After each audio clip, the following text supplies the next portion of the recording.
in the Nevada desert lies a deep fissure known as Devil's Hole. On a spring afternoon in 1965, two young men entered its waters seeking adventure. Only their bodies would return.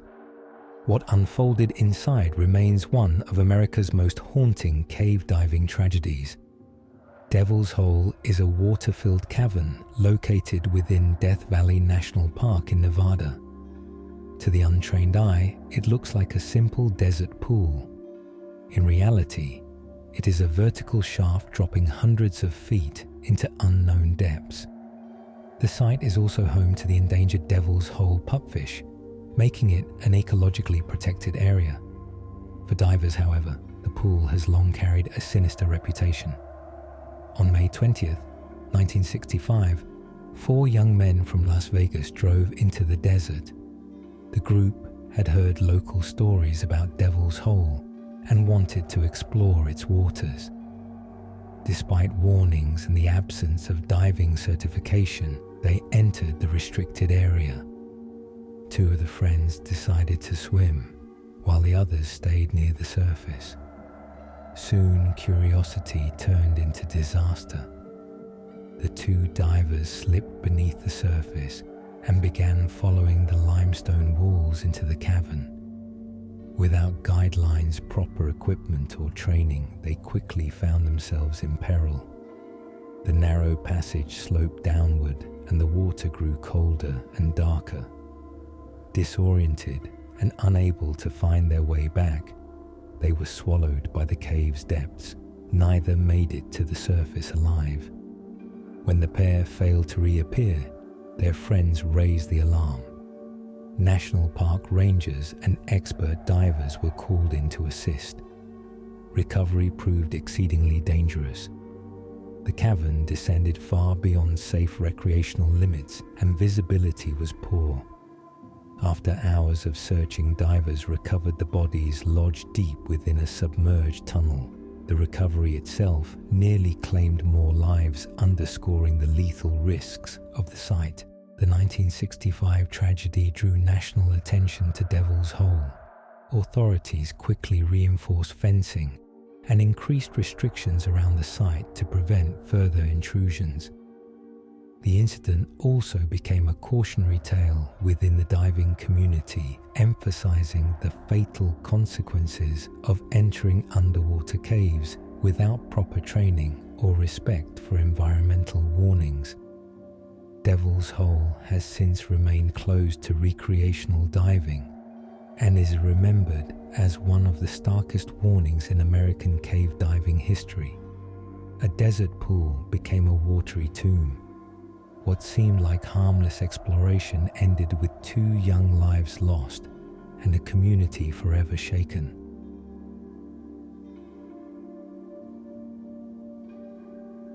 The pool looked like paradise, a perfect blue mirror ringed by jungle and limestone. Beneath that glass, the tunnels of Jailhouse Cenote opened into an underground labyrinth that has tested divers for decades. On a December dive, a Missouri diver went silent a few minutes into the passage, stopped kicking, sank to the floor, and could not be revived despite frantic efforts at the surface. In the space of a single breath, the routine of exploration collapsed into an urgent rescue, and the cenote's calm surface became the last witness to a sudden, inexplicable end. This was a cave that rewarded respect and punished haste. That day, it demanded one more lesson, paid in full. Hidden in the jungles of Quintana Roo, Mexico, just outside the resort town of Tulum, lies one of the region's most infamous cave diving entrances, Jailhouse Cenote. Unlike the postcard cenotes that welcome snorkelers with sunlight beams and open chambers, Jailhouse is a far more guarded portal.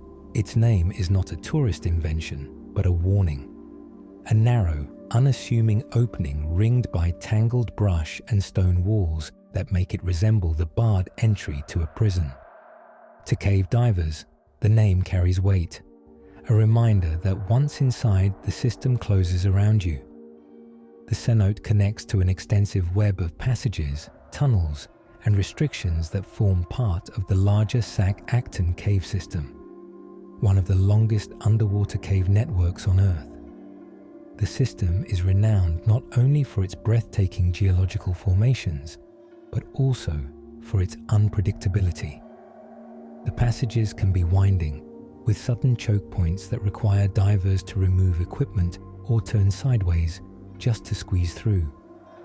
Some areas are broad and cathedral-like, while others pinch down to claustrophobic corridors of rock and silt. The environment is unforgiving, demanding precision, calm, and constant awareness. Because of these hazards, Jailhouse Cenote is not recommended for casual or inexperienced divers.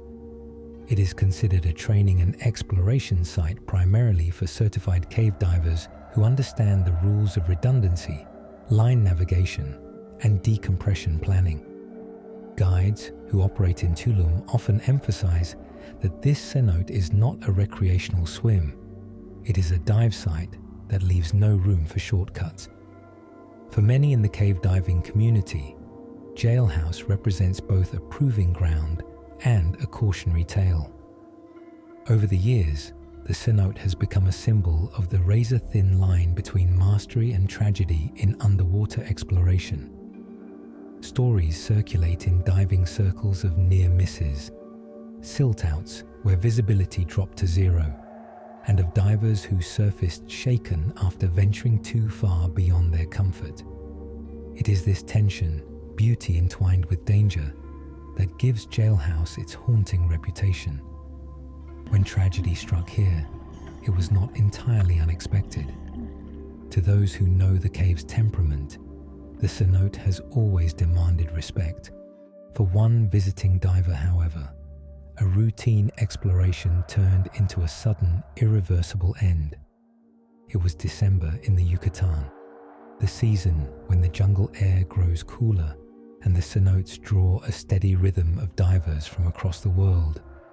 For visiting explorers, these sinkholes offered the thrill of entering one of the planet's most mysterious environments, an underground cathedral carved by time and water. On that day, a small group of divers arrived at Jailhouse Cenote, each of them carrying the discipline of training and the curiosity of adventure. Among them was an experienced diver from Missouri, familiar with the techniques of cave diving, but still respectful of the site's reputation. The entry itself was unremarkable from the surface. The divers descended a steep wooden ladder into the shaded pool. The water was deceptively calm, its clarity offering a mirror into the limestone passage beyond. Before submerging, they performed their standard checks: air pressure, lights, redundancy equipment, and line reels. Nothing seemed amiss. The dive plan was straightforward: a moderate penetration into the cenote, following the permanent guideline that wound into the system's passages. Depth was not expected to be extreme, and the team carried the redundancy required for a safe return. Jailhouse Cenote, however, has its own rhythm. Its passages can lull divers into a false sense of security. Wide tunnels ease the entry, but deeper inside, the cave constricts, its walls pressing in as the ceiling lowers. For even the best trained diver, the weight of that overhead environment can shift from exhilarating to oppressive in an instant. As the team descended, the faint daylight of the surface quickly faded into darkness. Beams from their lights carved through the water, revealing white limestone walls streaked with mineral deposits. The guideline led them deeper, every twist of the reel a reminder that escape was only possible by retracing their path. The water was cool, still, and absolutely silent, except for the steady hiss of regulators. For the first minutes, the dive seemed routine. The team moved in formation, careful not to stir up the silt that could erase their visibility in seconds. Yet, somewhere in that descent, before the group reached its intended turnaround point, the calm would break. One diver would suddenly stop moving, an unexpected stillness that no checklist could have predicted. The group had slipped smoothly into the cenote's main passage, swimming with slow, deliberate kicks. Jailhouse Cenote earned its name from the narrow bars of limestone that segmented parts of the passage, resembling the locked gates of a prison. Navigating through these features required precise buoyancy and steady nerves. On that December day, the Missouri diver was not pushing any records.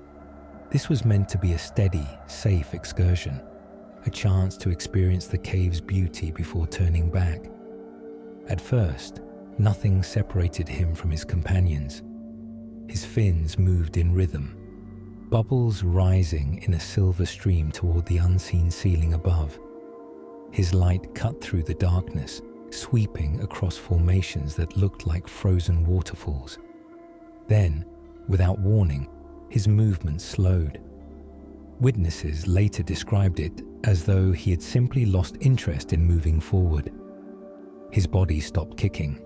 The light beam dropped toward the floor. One of the other divers signaled immediately, flashing his torch in a wide arc to draw attention. In cave diving, seconds matter, and the sudden stillness of a teammate is an alarm bell louder than any siren. The Missouri diver was motionless, his breathing erratic, the sound of gas escaping at irregular intervals. His partners moved toward him, stabilizing his body before he could sink into the silt. They turned the group around, guiding him back along the guideline toward daylight. But the diver's condition deteriorated with alarming speed. His regulator slipped from his mouth. He had to be repositioned so that air could continue to flow. Panic was not an option. His partners had trained for emergencies, but the oppressive weight of the cave ceiling pressed in as every movement grew more desperate. The distance to the surface, though not extreme in terms of meters, became an eternity. Each push forward seemed to drain precious seconds. The diver's body grew heavier in their grip, his muscles slackening, his legs useless. By the time the pool of light from the entrance appeared ahead, the reality was already sinking in. Breaking the surface should have brought relief. Instead, the scene erupted into chaos. The diver was hauled onto the wooden platform that served as the cenote's entry point. His gear was stripped in a frenzy. Mask yanked free, chest strap unbuckled, regulator tossed aside. Resuscitation began instantly. Compressions, rescue breaths, urgent commands shouted into the humid jungle air. Other divers and staff rushed to help, forming a circle of urgency around the still body. For nearly an hour, the attempts continued. CPR cycles blurred together, 30 compressions, 2 breaths, check for a pulse, again and again, no response. The cenote that had welcomed them into its quiet cathedral-like silence now bore witness to a fight against time that could not be won. The diver never regained consciousness. At the scene, he was declared deceased, despite every effort. The official cause was later listed as a sudden medical event, most likely cardiac-related. What struck his companions most was the sheer suddenness. How a diver who had prepared properly, who had not pushed limits or violated protocols, could be alive one moment and gone the next. Word spread quickly through the diving community. Jailhouse Cenote had claimed lives before. Its passages were unforgiving to those who underestimated them. But this incident was different. There had been no reckless behavior, no catastrophic equipment failure, no silt-out panic, just a sudden silence underwater, and a man whose heart betrayed him in one of the most unforgiving environments imaginable. The cenote, beautiful and terrible, had reminded everyone of its truth. Beneath its blue waters, there is no margin for error, no mercy for the unprepared, and sometimes no explanation at all. The moment it became clear that resuscitation efforts had failed, the cenote transformed from a dive site into the scene of a fatality. The atmosphere shifted from urgency to grim coordination. Local authorities were notified immediately, and protocols for handling a death in a remote diving location went into motion. Jailhouse Cenote is not a casual swim spot. It is nestled in the jungle near Tulum, accessible by dirt roads, and maintained largely by private landowners and the cave diving community. This meant that professional emergency services could not arrive in minutes. When local police and medical staff arrived, they conducted their examination with quiet efficiency. Divers who had been present provided statements describing the suddenness of the event and the rescue efforts that followed. Equipment was checked and catalogued. Nothing indicated a malfunction or failure. The tanks contained breathable air, regulators were functional, buoyancy devices intact. It was clear the cave had not caused his death, at least not directly. Because the incident took place underwater, a recovery operation was technically unnecessary. The body had already been brought to the surface by his companions. But the investigation into fatalities in cenotes often extends beyond the physical recovery. Authorities had to document the environment, confirming that the incident had not been caused by entrapment, misdirection, or any hazardous condition that could threaten future divers. For the dive community, this step was vital. Cave diving carries risks, but it also thrives on shared knowledge. Every accident is dissected not to assign blame, but to understand what happened. In this case, the conclusion was both sobering and frustrating. Sometimes, no level of training or preparation can counteract the fragility of the human body. Transporting the diver's remains from the cenote was no easy task. The path to the road was uneven, carved through thick jungle terrain. A stretcher was secured, and with care, the group carried him along the trail until he could be loaded into a waiting vehicle. By the time the diver left Jailhouse Cenote for the final time, word of the tragedy had already spread through local dive shops and online communities. In places like Tulum, where cave diving is central to identity and livelihood, news of an accident moves fast. For some, it was another reminder of the sport's unforgiving reality. For others, it was a sobering story to be shared with newcomers as both warning and lesson. The cenote itself remained unchanged, its limestone walls still curved into cathedral-like arches, its waters still beckoned with clear blue depths. But for those who had been there, and those who would dive there again, Jailhouse carried the weight of memory. Behind its beauty lay a story etched into every shadowed corner, a reminder that caves keep their secrets, and sometimes they keep their divers too long. In the wake of the Jailhouse Cenote tragedy, the small but tightly knit cave diving community was shaken to its core.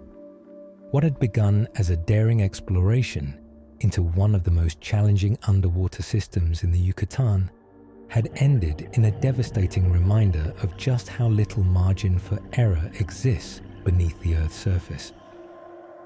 Local authorities secured the cenote following the accident, restricting access while investigators reviewed the site. Fellow divers, many of them close friends of the victim, carried out the recovery mission with quiet precision.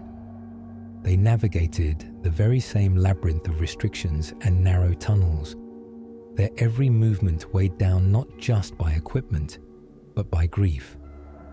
For many who took part, it was one of the most emotionally grueling operations of their careers. Online discussion boards lit up with debate about safety practices, line management, and the need for greater discipline when exploring highly restricted caves. The incident became a cautionary tale, one cited in training seminars, certification courses, and informal gatherings among divers. It underscored lessons that had been learned before, but that needed to be learned again. Redundancy, gas management, and above all, respect for the cave. The Jailhouse Cenote would eventually reopen to divers, but with a different reputation. It was no longer just a thrilling challenge hidden in the Yucatan jungle.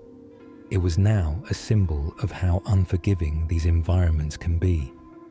For new divers, the name carried a sense of warning. For veterans, it carried a memory. The legacy of the accident rests not only in the loss itself, but in the quiet changes it inspired. The story of the Jailhouse Cenote is not just about one dive that went wrong. It is about the razor-thin line between adventure and catastrophe, and the human drive to push deeper into the unknown. Every diver who enters these submerged passages feels the pull of discovery, but the cenote reminds us that beauty and danger are often intertwined. In the silence of those flooded tunnels, where light fades and the walls close in, the stakes are absolute.